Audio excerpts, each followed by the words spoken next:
Hello guys and welcome to a brand new video. Today I'm here with Undead Unluck episode number 4 reaction.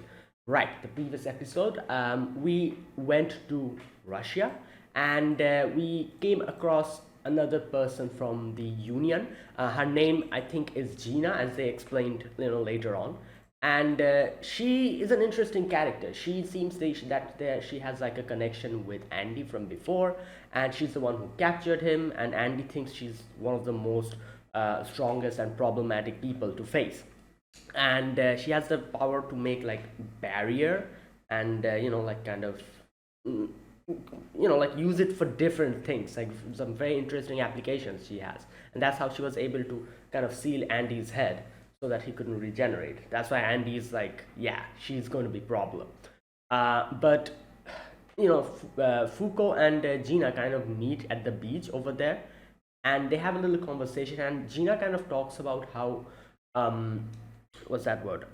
How she asks a question to Foucault about changing and unchanging, where Foucault thinks that since change is something that helped her out of her situation and he changed him, she prefers change, unlike Gina, who prefers unchange.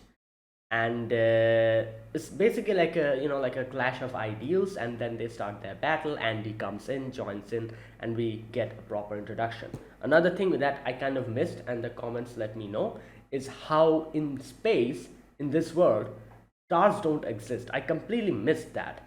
That is why when she was like when Foucault drew the stars and she was like, oh, I gave the sun and the moon some friends, I was like, wait a minute, like she said like the only in space suns and moon exist. What about the stars? I didn't think much of it. I like I didn't understand what she said. But then reading the comments, I was like, oh yeah, that's true. So in this world, stars don't exist. That's interesting. So yeah, that's another thing that like I wasn't able to properly clock onto. But like now I know that here in this world, stars don't exist, and that's why Foucault drew the stars. So let's see what happens in this episode. This is episode number 4. Let us begin. I'll be putting the subtitles and the timer here. Sync it to whichever is your preference, and let's get started. Right, here's the countdown. 3, 2, 1, go.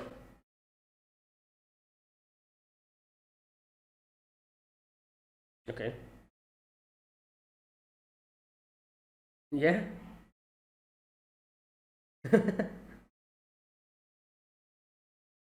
Shen, that's his name. Mui and Shen.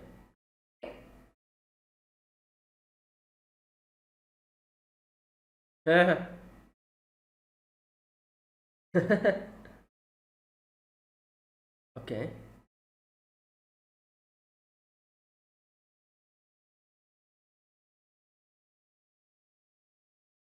How did she know that? Bam. All right, here we go.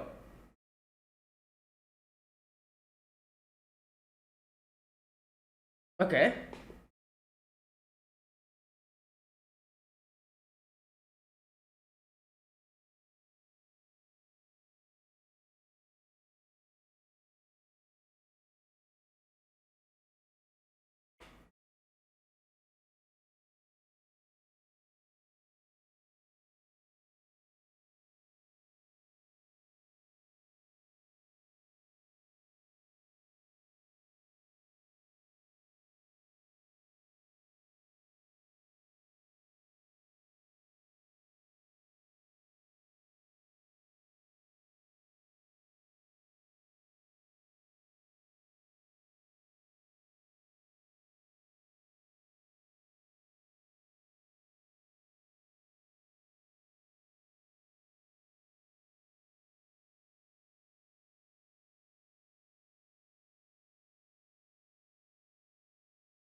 Okay, let's go.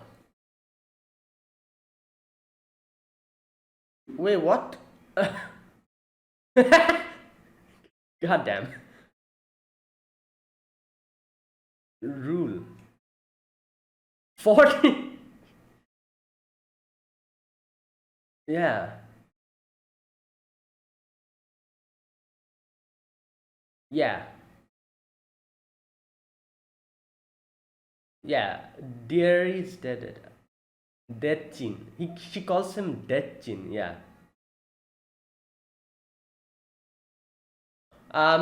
Well, yeah. So she's like 60 or something?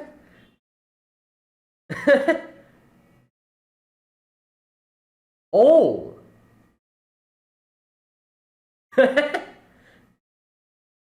Anti-aging tech. What the hell?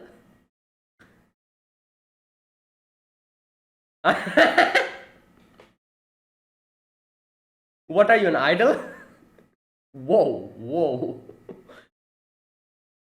Yeah. Oh my god. Yeah. Oh.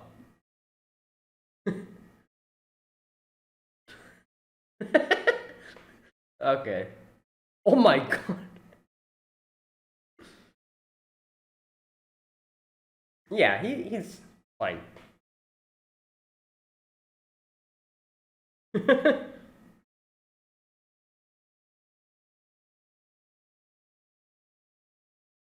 Yeah. Oh boy.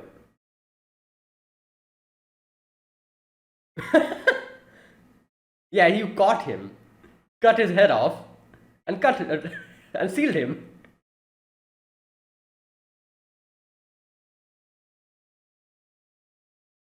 Wow. What is? Oh, she's like making a poem.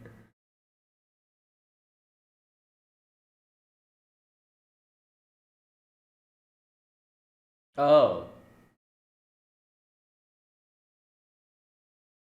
All right. So at first she did because of.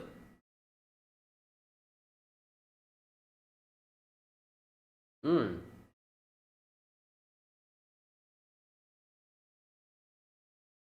Damn.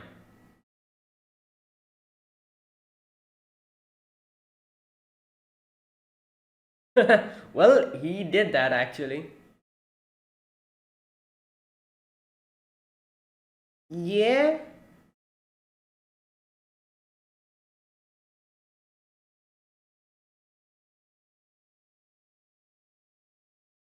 Well, he did say he'll run away. I wonder what he was doing these 40 years.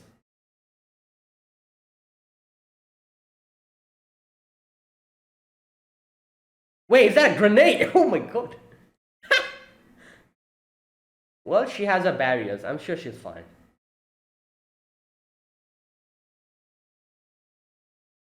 Damn.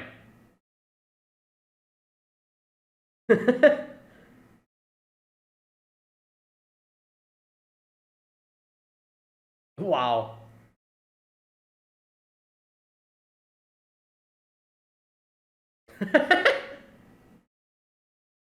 Void. Oh, that guy.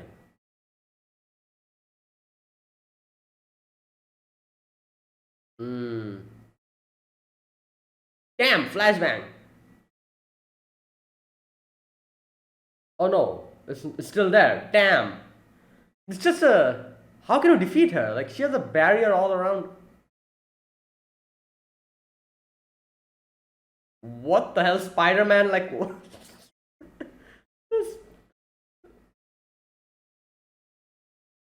Oh, yeah. Oh my god. Wow. It's been a long time, 40 years. Yeah. Oh boy. I like how his pant is gone because his leg got chopped off. Oh, I see. That's why she was able to. Yeah, that makes sense.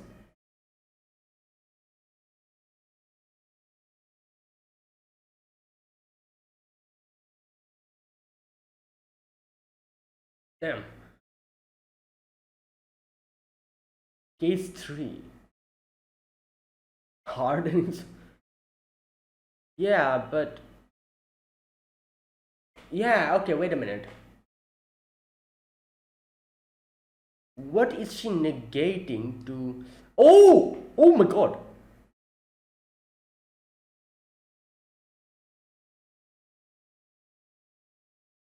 Ah. Oh, damn, his pants are gone.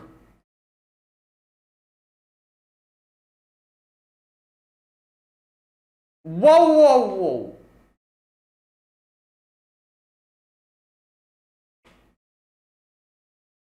Yeah, she's the one who did it. We saw that.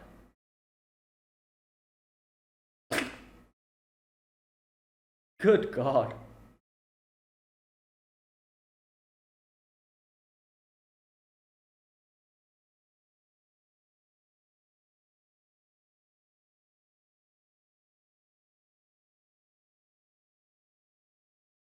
Damn.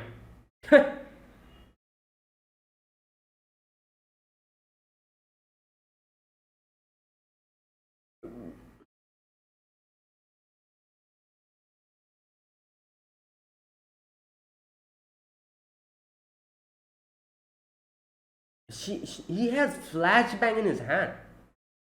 I'm trying to think. What does she negate to make the heart? What?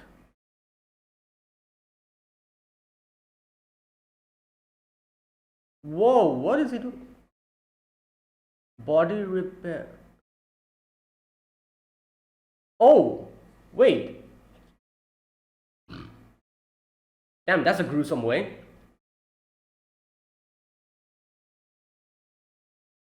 Objects change in form. Ah.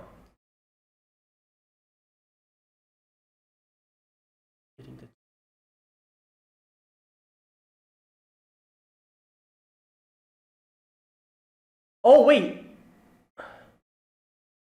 So unchanged.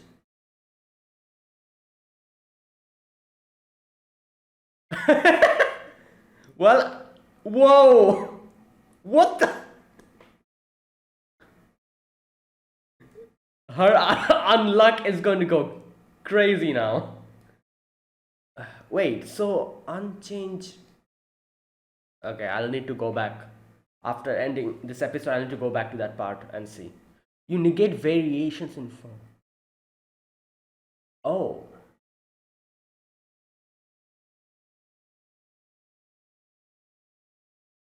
Change in form. Hmm.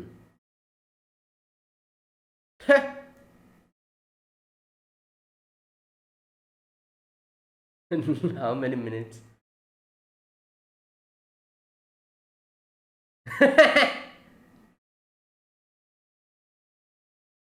Yeah, the unluck. I don't think there's.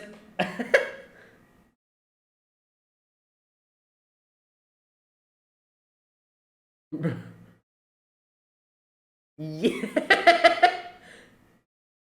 Oh my god.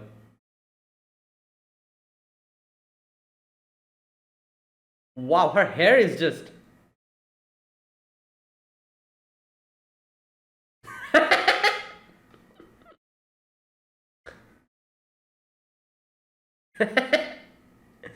Unchanged. Yeah. What? External target. Oh, and then there's someone else. I see. That's interesting.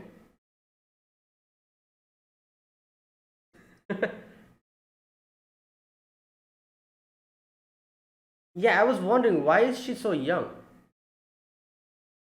Wait, what? What? Wait, she. Oh, she. Oh my god. She uses. Okay.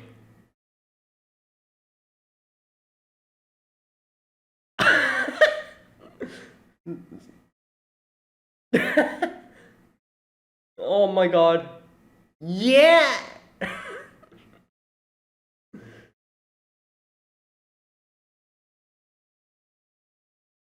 dealing with her air hand because of the blood. Yeah.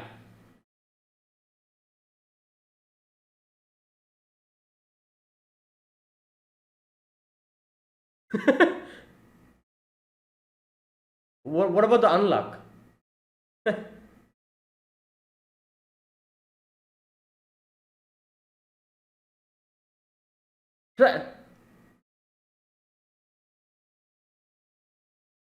What? Oh, she cannot. Yeah. So she cannot run.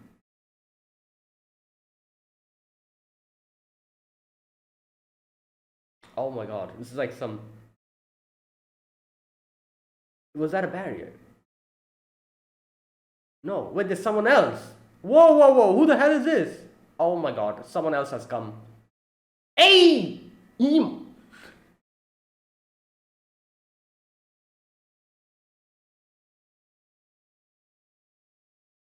Oh, that's a Yuma. Okay.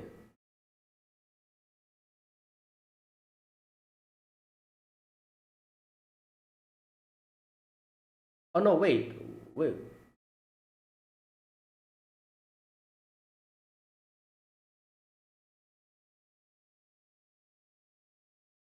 Whoa. Oh my god.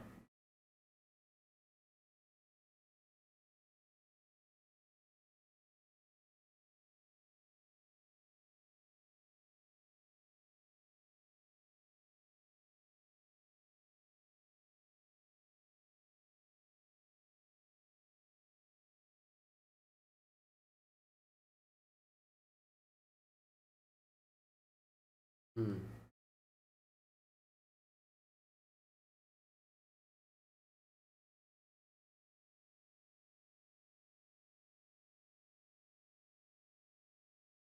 This thing's happening.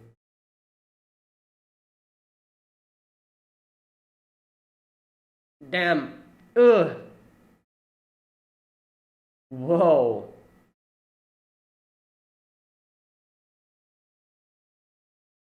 Oh my god. Her barrier is not there anymore.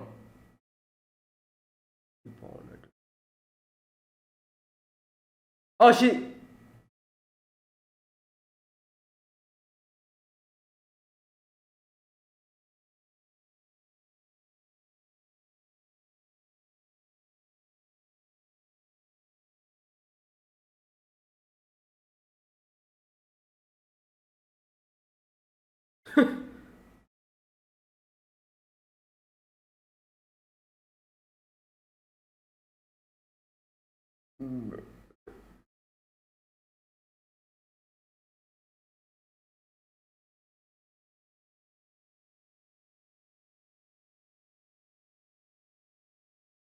Hmm.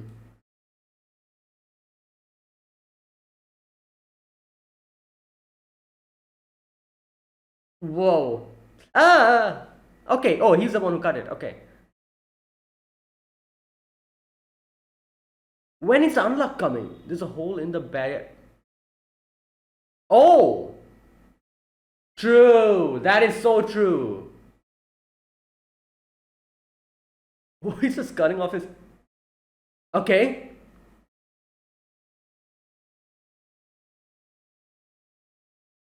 Ah. Yeah. So.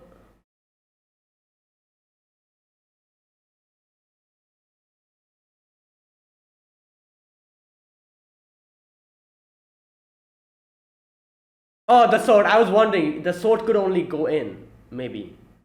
Oh no. No. Wait.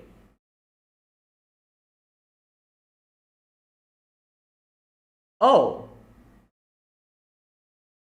Oh. He. Okay.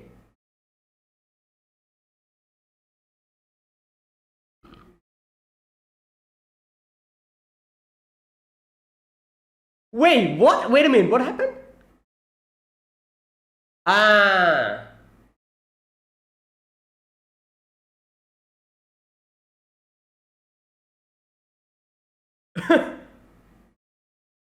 Oh. And now he's going to.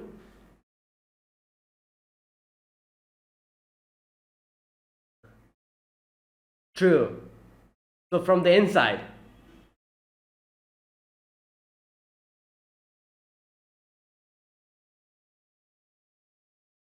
Air. Light passes through it just fine. Okay. Related to life. Light. Uh,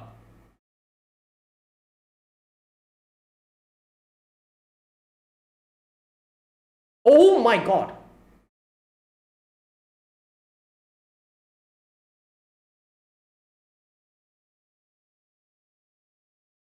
Oh, the thing, the barrier went away.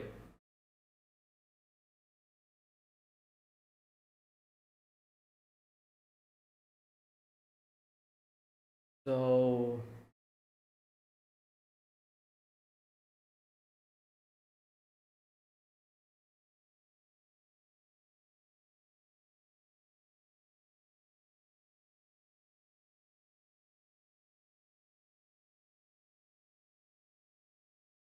Oh, her makeup.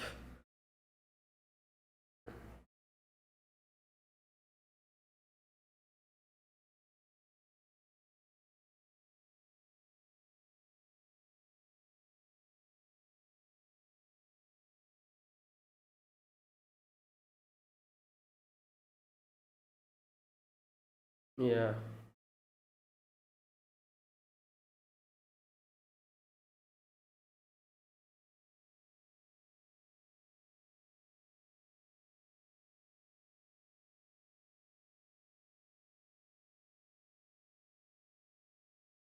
Hmm.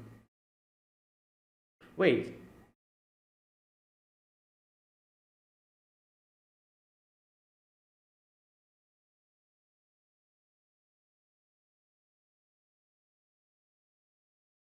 That's why.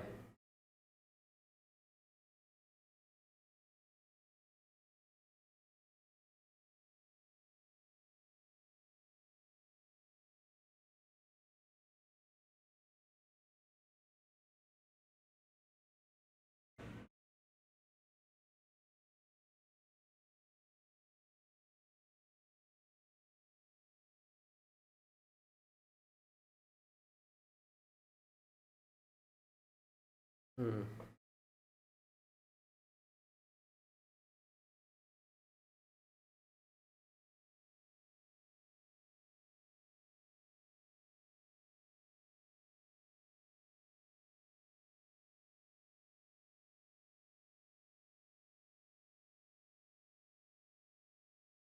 Hmm. It's interesting that this world doesn't have stars. That's.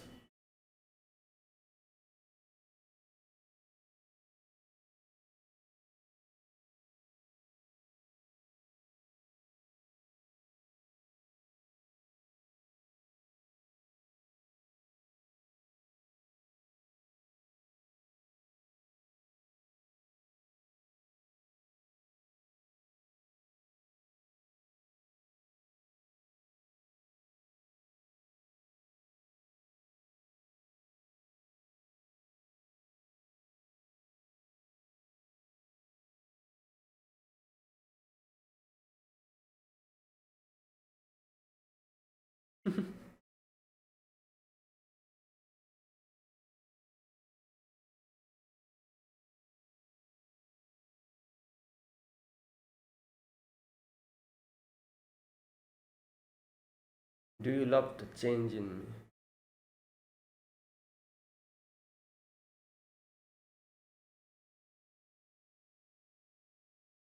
Oh wow, they're gonna end it here.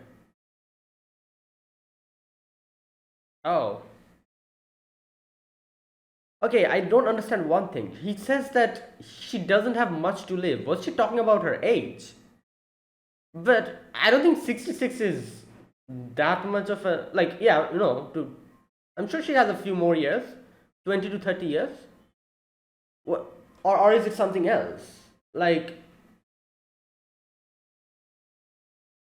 oh maybe I think I'm guessing since she got hit by the beam.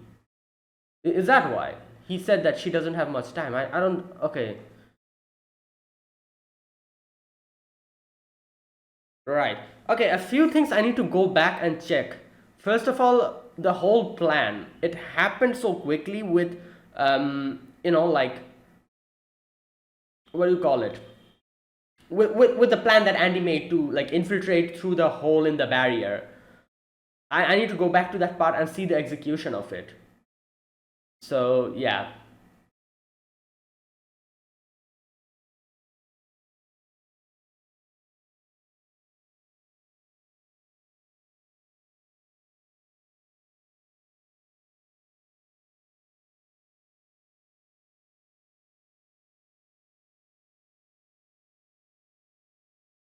Hmm. Okay, that's it, I think.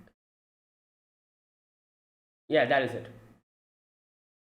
So that was this episode. Now, overall, this was a very good episode. First of all, the way Andy was able to figure out how to, counter her, um, especially through the hole in the barrier. That is actually such a thing that I feel like a lot of people will overlook. As Andy says, that yeah, since she's walking, there must be a hole in underneath her leg. Otherwise, how is she walking? Makes sense. If the whole place is barriered, she cannot walk. So that's a very interesting, like I guess you could say thing that a lot of people would probably overlook at that point of situation. And I guess Andy was able to realize that because the blood was coming out from that, like obviously, since it's a barrier, how can the blood come out? So that's what probably like made him realize that, oh, there's a hole. So that was interesting. And like I was wondering what type of unluck would it be this time. There's literally water here, nothing else. As Andy said, that if there's something that in the previous episode, as it was established, if uh, equivalent enough unluck is not found within the vicinity, something from the distance containing the same amount, like like of unluck or the intensity, is going to get attracted. That's why there was that meteorite that dropped in, and then like like a few other things that we saw. This time I was like, what would it be? It turns out it was the thing, the UFO thing.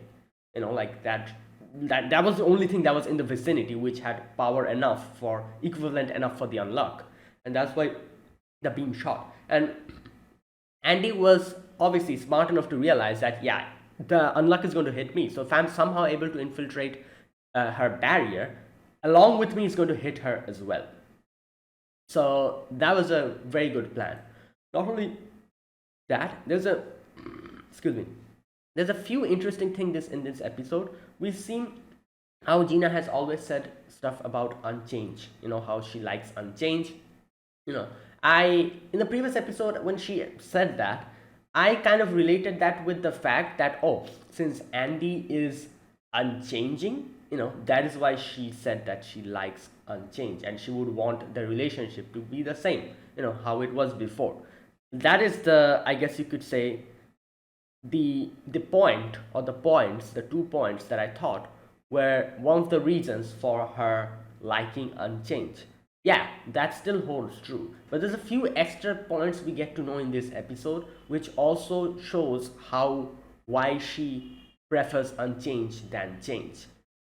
But it's not that she doesn't like change. She, like, it's a very interesting thing. So basically what her whole thing is, that she, as she says, death is the ultimate change in the end. And she knows that obviously she's going to die, and like a normal human being, when she's going to be old, and so she knows that she's that's going to happen. And that's going to be the ultimate change. Will probably bring her, will not let her, like interact with Andy anymore. Andy will be there forever. That, and also the fact that she, like, it's like an interesting thing. She says in the end that she wanted to change, but she never was able to because of the organizations, like like the rules and regulations. I think she says that I had to kill and imprison people, even though I didn't want that, but that was my only way. I wanted to change, but I never was able to. and that is why she found that change, anyone who's able to change, beautiful. So it was just like a, what's that word, I wouldn't call it fascination, but what is that word? A goals that she always looked at and was never able to reach. That is, she wasn't able to change, and that is why she preferred unchange. Since she herself is not able to change, it's kind of like, oh, someone has something that I don't have, or someone is able to do something that I don't have, and I would like to have that and I would like to do that, but I know I won't ever be able to get that, or I won't ever be able to do that. That is why I try to act tough and try to, like say that, oh, my situation is good, like you want to change, but since you cannot change, you're content with what you are, that kind of thing. It's like a, that's what it felt like, with the whole after listening to Gina, after seeing her talk about the whole thing, because it was pretty obvious that she wanted to change, but that change was something that she was never able to get, or she thought that she would never be able to get. And that is why she wanted to be content with her unchanged, and that's what she focused on, even though change fascinated her as well. That is why coming across Foucault and seeing a girl like her just be able to freely talk about how she has changed and everything looked pretty radiant to her, because she herself was never able to do that. And there's like a lot of interesting points in this episode, like a lot of things we get to see, a lot about how Gina looks at her, like how Gina lived her life, and how she looks at her life, and how this whole situation is. Obviously, another reason for her, saying that she prefers unchanged is because she knows that she herself has also changed. Because as she says in the end, I've gotten old, you know, and when Andy hugs her, she was like, oh, like anti-aging is going away, yeah, I've changed a lot. So all these things, and and another thing, which is kind of interesting, I just thought about it.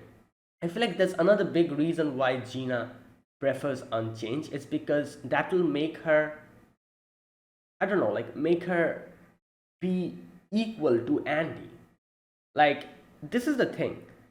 She captured Andy, and she herself said that she really likes Andy and everything. But the fact that Andy is never going to age or never going to die while she's aging and she's going to die in itself is something that she never wanted. That's why she just wanted to remain unchanged. She was afraid of change because she thought that the change that is happening within her, she's getting old obviously, is going to, I don't know, it's like an inferiority complex that, oh, like I'm getting old, but he's not getting old. That kind of thing. I don't know, like there's a lot of things like I'm trying to think now. And I feel like there's a lot of things that Gina had in her head.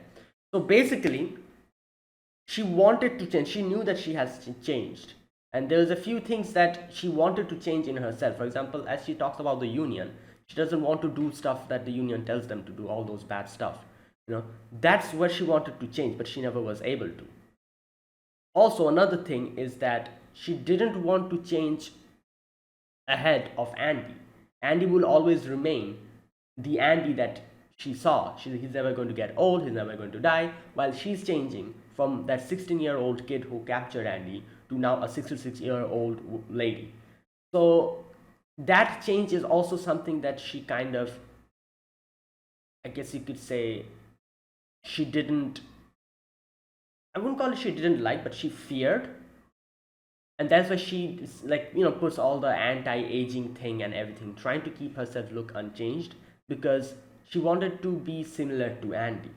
She doesn't want to change ahead of Andy, and that is why in the end, when her anti-aging, the whole thing was going away, she was like, don't look at me, I've changed a lot, I'm a 66-year-old woman.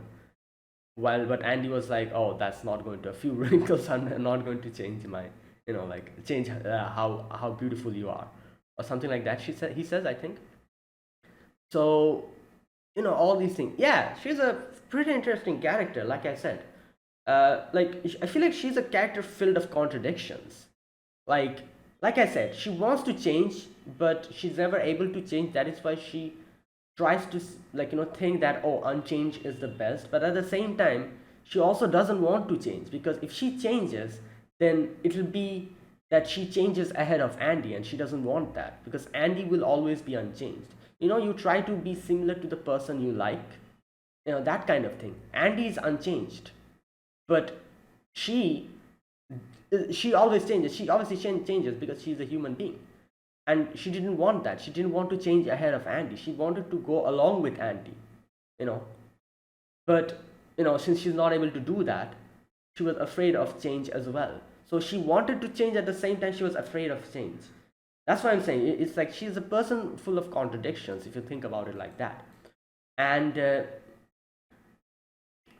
another thing I'm thinking about, I feel like one of the big reasons why she stopped Foucault from joining the organization, you remember she said something like, a person like you will never be able to stay in the organization or survive there. Obviously, I think she meant that, because Foucault is someone who definitely, as Gina says, she went through a lot in the organization. There's a lot of things she had to do that she didn't like, morally unethical stuff. So she knows Foucault will not be able to do that, and she'll suffer. Obviously, that was one of the big reasons why she didn't want her to join. Another reason I think that she never said, but I feel like she thinks, is that she feels that Foucault will suffer the same fate as her. That she will keep changing while Andy will keep being unchanged. And I think, Gina thought that Foucault is going to probably suffer through the same thing that she has suffered. That, if Gina likes Andy, and Foucault also kind of likes Andy now as well. Obviously, Gina can see that. So she thought that in the future, a time will definitely come when she will completely become me. Just like how I am suffering now, I try to keep myself unchanged, but I'm changing ahead of Andy, and Andy will just be there forever, and I'll keep changing, which made her afraid. That thing, I think she thought that Foucault's going to suffer the same thing. She's going to share the same fate that Gina has. And I think that also made her try to prevent Foucault from joining, because she didn't want Foucault to suffer the same fate as her, because she knows that her time has come. As she says, she's 66 years old. How long will she be able to survive after this? Maximum 30, maybe 40, if I if it's if I extend it. 35 to 40 years maybe maximum she'll be able to live from here, and he will keep being unchanged. Within that amount of time, Foucault is going to become 40 to 50 years old, and she knows that Foucault will suffer the same fate as her if she joins and gets involved with Andy or something like that. I don't know. I'm trying to think a few of the other things, because you could see that she likes she likes Foucault as a person. We saw that. Even though she kind of acted as if she's jealous, obviously she's definitely jealous of her, obviously, because she's with Andy. But excluding all those things, as a person, after she talked with Foucault and everything, you can see that she fancies Foucault. So I'm sure she didn't want Foucault to suffer the same fate as her. Obviously, the union is going to do the same thing that they did to her, make her go through some missions that she wouldn't like and stuff like that. Excluding that as well, the fact that Foucault will also grow old eventually and Andy will stay the same, probably makes her think that Foucault is going to probably suffer the same fate as Gina is facing now. That she'll not be able to keep herself unchanged, while Andy will forever remain unchanged, which is probably going to haunt her, and become a source of a stress for Foucault in the future. These things. So yeah, that was a very interesting episode. There's a lot of things to think about Gina, and I feel like we just got to meet Gina in these 2 episodes. So I don't know what's going to happen. Is she going to survive or is she going to die? I'm not really sure. But let's see. If Gina survives, then like there will be more time we get to, like we will have to get acquainted with her, and I feel like I'll be able to better understand her character. We just met her for 2 episodes, so I don't think I understand everything about her, but the points that I brought up in this episode, I feel like a few of them at least are kind of correct, and I kind of, like was able to properly understand what type of person she was. But again, not enough information. Like I said, we just met her for 2 episodes. So if she survives, I'm sure we'll have plenty of time to get to know her more, and then maybe I could make a proper judgment of her character. But if she dies here, I don't know what's going to happen. Then that's unfortunate. This will be the end. But let's wait and see what happens. Right. So that was a great episode. In the end, yeah. Let's see. It kind of ended in an abrupt manner. So next episode will probably give me my answers, whether she survives or whether she dies. Let's see. I hope she survives. I don't know. Like it kind of seemed in the end that she will not survive. I'm not really sure. But let's see. So that is it. All right. Let me talk about this episode scene by scene, like I usually do. Okay. Beginning of the episode, we get to know this guy's name, Shen. That's his name, and he has another girl with him. I'm guessing that's his partner or something. Um, and he's like meditating, and she's like whacking him with the stick if he gets like distracted. And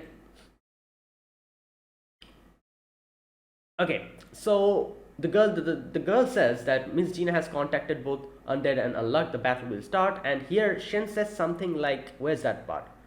Um, well, those two have tricks up their sleeves. I'm sure they'll overcome this obstacle too. There you go. What's interesting is that Shen says that they'll overcome this obstacle. So I feel like he did say, like I was wondering, like what type of an organization is this? Like one of your teammates tell someone else to kill the other teammate. I'm like, okay, that's interesting. But like now, like looking at Shen, I feel like he knew that like Andy will not kill him, kill Gina, because Andy knows Gina, and I'm guessing that is why particularly Shen told Andy to go to Russia, because that's where Gina will be. Like he wanted him to meet her and like probably duke it out, and I'm sure Andy knew that he's not going to kill Gina or something. That's why he says like overcome this obstacle, instead of just, oh, like he'll kill her or something. Or maybe I'm looking too much into it, I don't know. Anyways, so okay, next we get to see like Gina kind of reveals her identity, says like reunion after 40 years, and obviously like like Foucault's like 40 years, and like so she caught Andy when she was 16, and now she's like 66 or something. And she's like, wait a minute, Andy? Who's Andy? And then she realized, oh, that's his name. So she calls Andy Dead Chin and her Luck Chin. While I guess like like instead of Chan, she calls Chin, because Chin is like I guess like an endearing way to call like yeah. So okay. So yeah, Andy like reveals her age and everything, and she's like, "Oh, I'm eternally 16. What are you talking about, Dead Chin?" So, anyways, so oh my god, this part was crazy. She puts a barrier in her mouth, and he cuts his whole mouth off. Yeah. Anyways, so yeah, then Gina talks about how she likes Andy and all that, and yeah, and she says like when I succeeded catching him, all our seats were filled. So I sat in the round table and he sat in a cell. But after I became his overseer and I told him that I'm sorry, like I'm guessing this was like her first mission, as she says. Like the union probably told her to do it, and she didn't want to do it, but she had to do it, and that's why she came to Andy's cell and she was like, "Oh, I'm sorry, like I'm so sorry I had to do that to you." And Andy's like, "Ah, it's fine, like I wanted to die anyway, so there'll be a lot of other ways I can die here. So yeah, it's no problem." And then he's like, "I'll finally break out of here someday." So yeah, and Gina's like, "Oh, that's so cool." Anyways, and she keeps talking, but Andy just chucks a few grenades, And then we can see that she's pretty pissed off at Shen because Shen actually fought him before contacting Gina. And she also talks about Void, that other guy. Yeah, so while all of this is happening, they start their battle again. Oh, and he says his like people that he was going to hire are all dead, which makes sense. He came here after 40 years. Half of them are probably dead by this time. So yeah, he's like, yeah, couldn't do anything. Anyways, you can see that Gina's getting pretty pissed off. I like how they like when like, usually we don't really pay much attention to stuff like this, but when anime characters' leg or hands get cut off, sometimes the clothes also regenerate along with it. I like that they didn't do that here. His legs cut off and his like the pant, the cloth was still gone, which makes a lot more sense because there's so many animes I've seen, hands cut off, leg cut off. Oh, clothes regenerate alongside with the body. What the hell? What? But anyways, so Andy tries to analyze her ability, and you can see this like Andy's someone who like seeing Andy, you don't really get the feeling that he'll be like a level-headed person who's going to analyze stuff. He seems like someone who's always like battle crazy or something, like tries to go in directly. But even between the battle against Shen and Void, I think that's his name, he analyzes them, and that's how he's able to understand Void's ability. Here as well, he's analyzing her. Obviously he's a lot old. I'm guessing, as they say, with age brings you wisdom. he probably had a lot of time to gain a lot of experience, and that's why he's like properly analyzing it. And like even though it seems like he's someone who's just going to start fighting without any plan, he is a person who plans. And yeah, you can see he starts analyzing, and he's like, okay, her main ability is like making invisible walls or barriers, and like all these things he's thinking. So he's like, if she is just hardening stuff, then my sword should be able to slice through. So what is it that she's negating to form the barrier? So he's like, all right, let me do a few tests to see what's going on. So he cuts off his, like,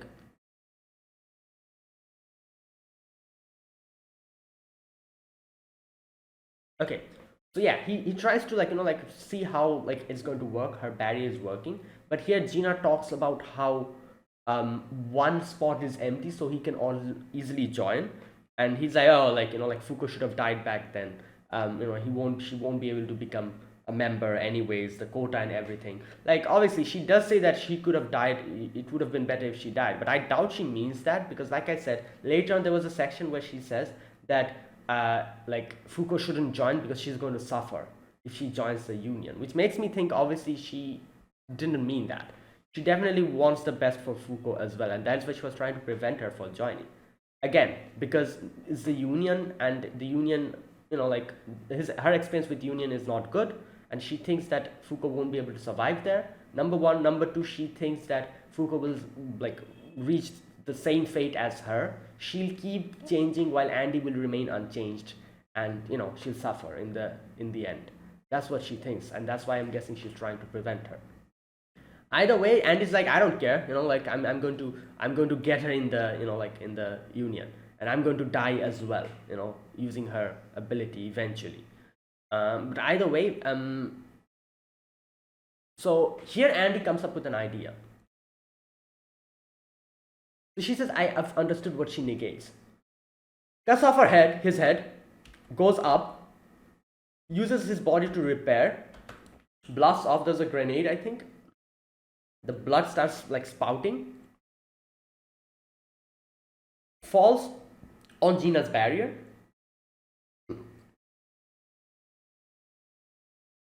Okay, I don't understand one thing here.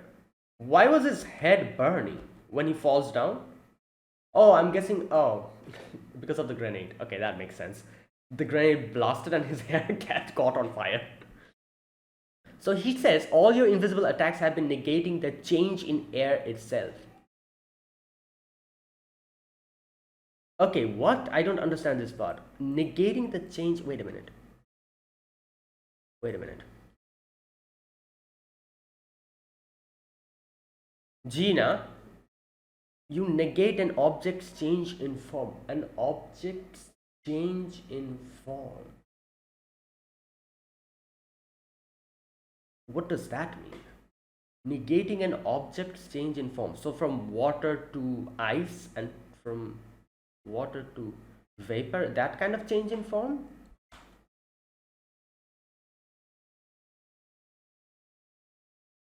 Oh no, wait. Change in. Okay. All your invisible attacks have been negating the change in air. Negating the change of air.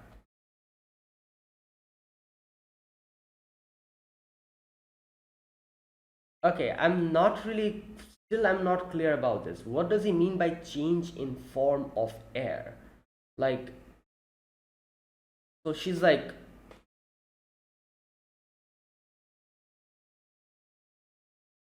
okay, I think I understand what he's trying to say, but I'm not able to properly, like, logically think about it. Like, negating the change in form of air.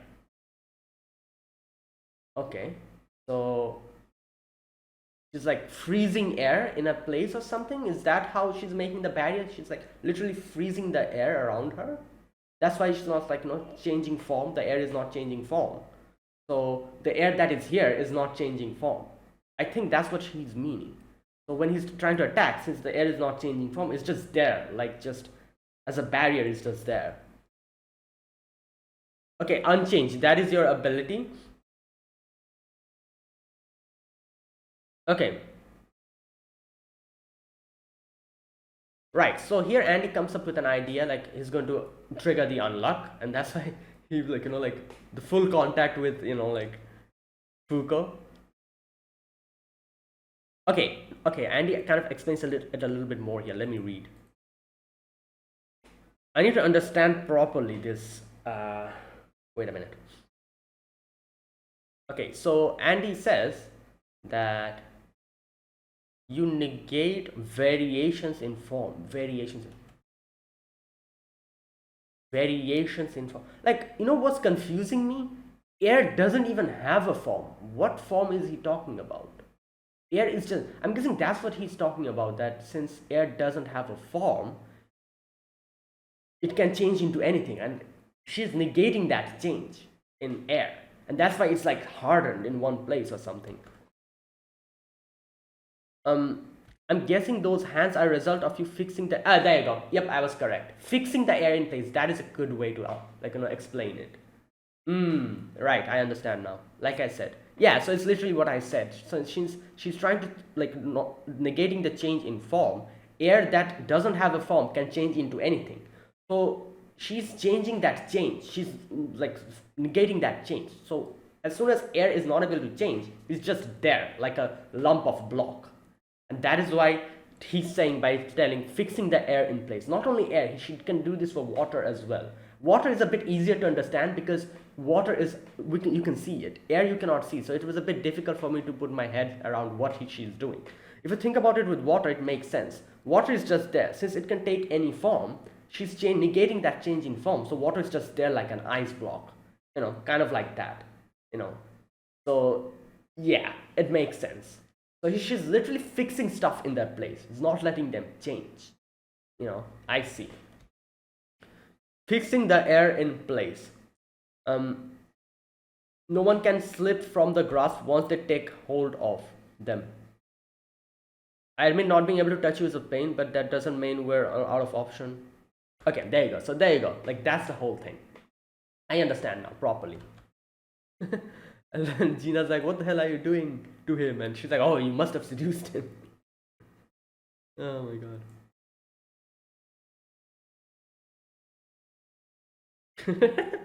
And she tries to say like, oh my god, this part was funny. She's like, oh, I'm unchanged, I'll never change. Look at my chest. It'll never change. Oh my god.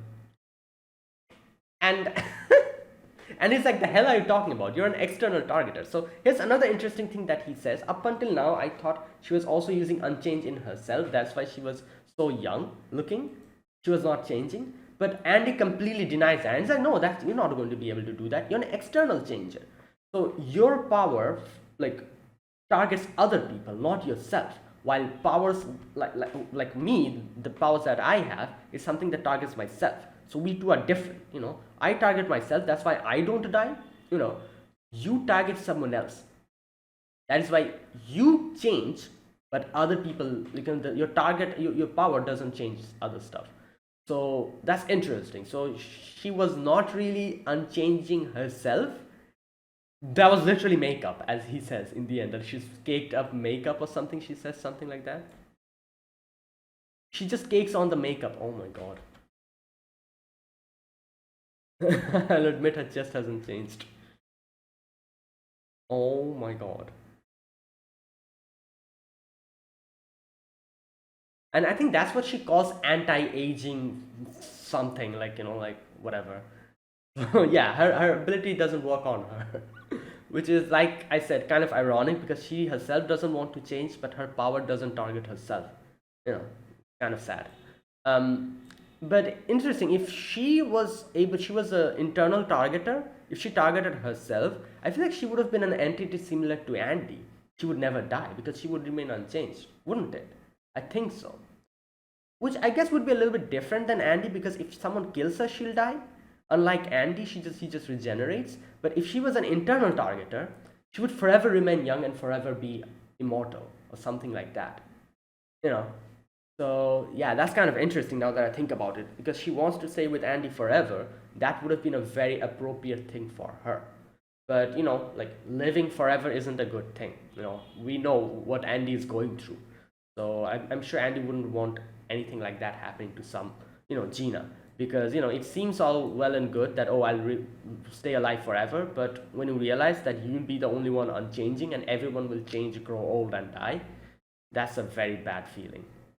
Anyways, okay, so Fuko here realizes that something weird is going on. She's walking. Why is she not running? And Andy's like, oh, interesting. I have another idea. So he's like, okay. And like saying this, he also confirms his own suspicions that there's a hole underneath. Otherwise, how is she walking?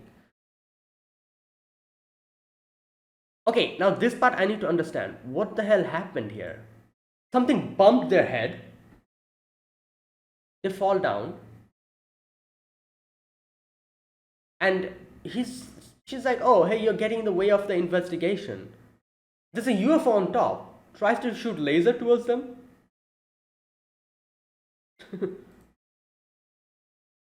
Okay, we're investigating a Yuma that's supposedly hiding out here. I've been running a scan of the lake using my ability to split up and harden it into chunks. I was directly doing this so that I'd meet my quota, but if I'd had my fill. Let's wrap this up. My prey that replaces that human. Okay, no, not that. Okay, so the UFO is just. Okay, one thing I'm kind of unclear about. So that UFO is with her. Obviously, there's like the Union logo on it. So the UFO is like her. I don't know, like her vehicle or something. Like she rides on that UFO and goes around here and there, I'm guessing. Okay, so that was what was hiding up there. You, okay, right. And she says that you prefer change, don't you, Lil Lucky? I don't like it. Yeah, and then she kind of says, I want to be with the one I love forever. Like I said, she's a person full of contradictions. She wants to change, but at the same time, she also doesn't want to change. She wants to change because she, doesn't want to do these things for the union, and like the things that the union are letting her do. She wanted to change in that department, but she couldn't. But at the same time, she also doesn't want to change because, as she says, she wants to be with Andy forever. She doesn't want to change herself while Andy remain unchanged. Um, yeah, so interesting. And yeah, she says, no matter how much I hurt others, I'll remain in the organization. So I keep chasing him forever. The greatest change for a person is death. So if you want to change so bad, yeah, I'll give it to you. So there you go. And then they start their battle. I like how she's fighting. She's literally like using the air as a,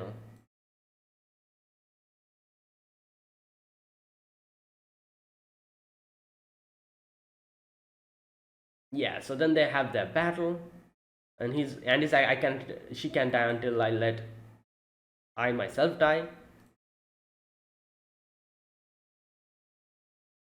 And yeah, here we go. This is where Andy clocks in that the blood is dripping from inside. So he's like, yeah, there's a hole underneath her. And here is where Gina says that joining the organization is a painful and hollow ordeal. She'll never be able to survive there. Yeah, there you go. No, that was like another big reason why she didn't want Foucault to join. Right, so Andy, as soon as he realizes there's a hole underneath the barrier, he's like, alright, I've been charging the unluck up until now, I'm going to trigger it. And he's like, since the hole is tiny, I myself cannot get in, so yeah, I will let my head go in. Okay, so I need to see this part. He chucks his sword. It crashes into the barrier. Okay, I don't understand one thing here. How did... That was a sword, wasn't it? Oh, I was like, how did he have two swords? One sword got there and the other sword was up. No, that is the sword that deflected and went up. Okay. Yeah, so it deflected in the barrier, went up, and Andy jumped up. And since it was like rotating, it cut off his hands. And Foucault grabs it, I see. And he paints the whole thing with blood. Now, Gina cannot see outside. So he cuts his head a little bit. Okay, I don't understand what the hell happened here. What's going on here? Up until now I understand. What happened here? She tries to blind him. Foucault has the sword. And Andy cuts his head with his bone, I think.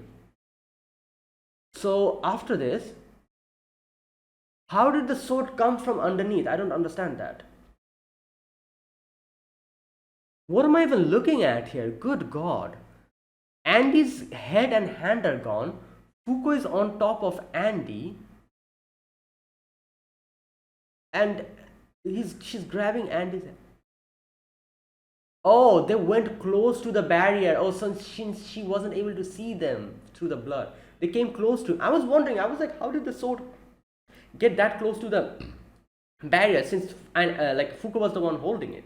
Oh, they went close to the barrier. I see. That's why the sword inserted underneath the barrier. Wait a minute. So here Foucault... Wait a minute. So Foucault jumps on top of Andy and pushes the back. Okay, this part is very confusing. I don't understand what exactly happened here. But I think she jumped on top of Andy and the sword, like, you know, like got in. Oh! I see, I understand. This part is extremely confusing. You have to see this scene multiple times to understand what happened here. I understand now.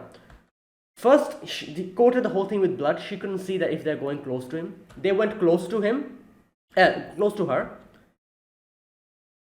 She used the sword as a lever. She inserted the sword underneath. Wow. So it was literally this. Andy's body was here, you know. The sword was like this underneath, like a seesaw, you know, like this. And Foucault jumps on the other side. It does this.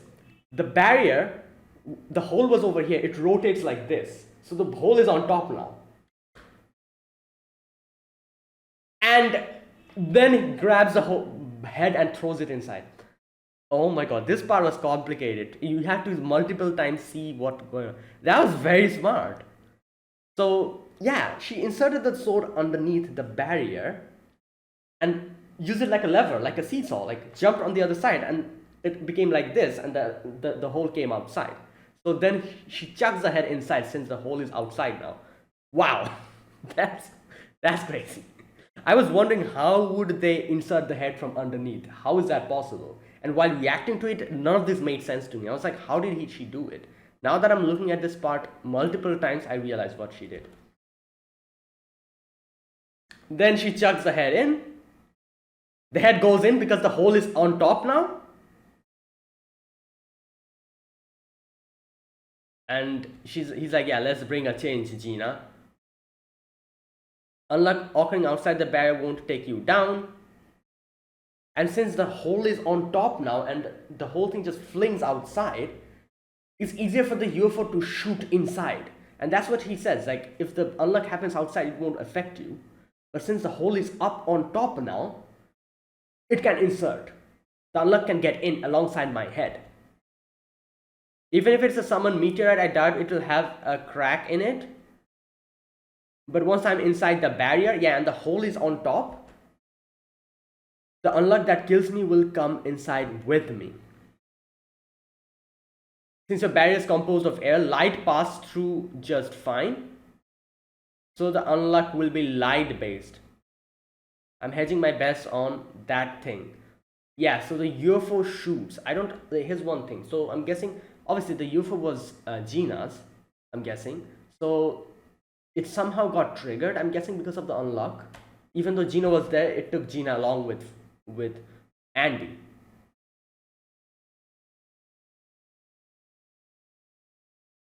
Yeah, the whole place was blown out. Andy is there. Gina's makeup is like falling off, and yeah. And here Andy's like, it's fun while it lasted, tries to kill her, but Fuko comes in and Fuko's like, stop, don't do that. And she's like, he's like, okay, I'm not going to kill her. She doesn't have much to live anyway. So here's one thing that, like I said, I'm not really sure. What does she mean by that? Is it because of her age? She's 66, so she'll die in a few years, in a few decades. Is that what he's saying, or is she actually in danger? Her life is in danger now. Like, and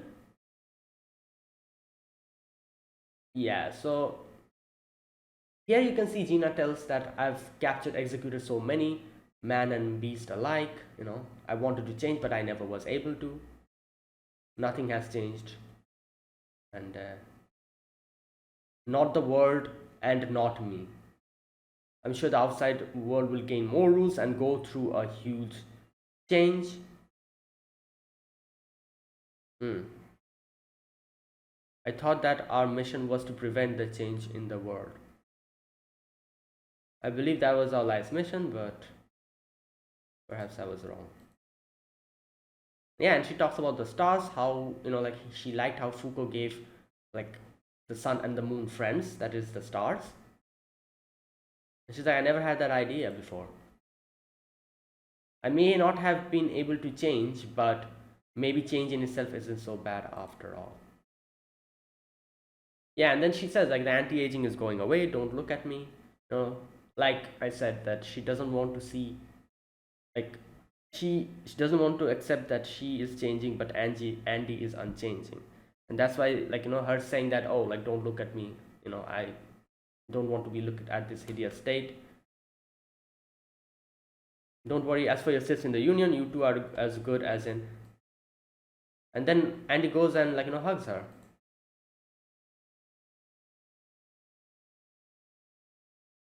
Foucault is crying. Yeah, in the end, Andy says, a few wrinkles ain't gonna change how beautiful you are.